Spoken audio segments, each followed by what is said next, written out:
Okay, so let's come then first of all here to our clients. And here we have our clients grid. Let me just see that.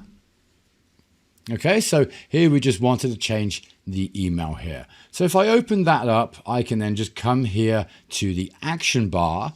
And of course, previously we have something here on the events. We added that here on record.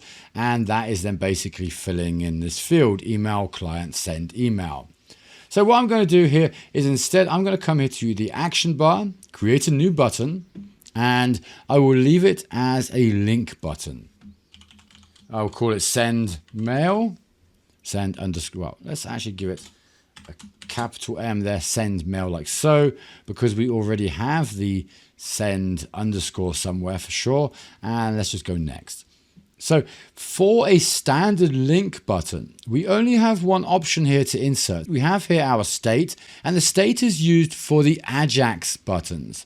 So if I come here to the action bar and instead choose to create an Ajax button, then I will have multiple states available, which of course we don't need them. We don't want those now. We really just want to add a very basic link in here. So let me add that again, send mail.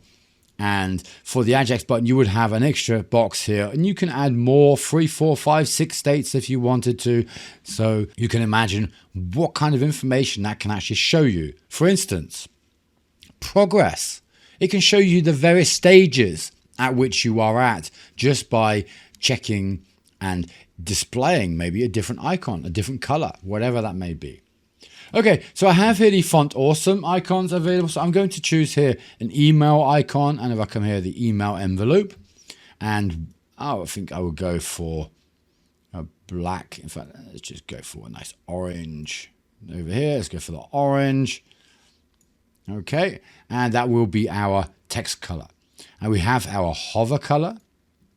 And we have our hover color here. So if I make that a little lighter, to our default color, our hover color, sorry, and then our active color. So when we've clicked on it, and of course the active, well, it wouldn't really change at all because of course you would not see that when you are viewing the form.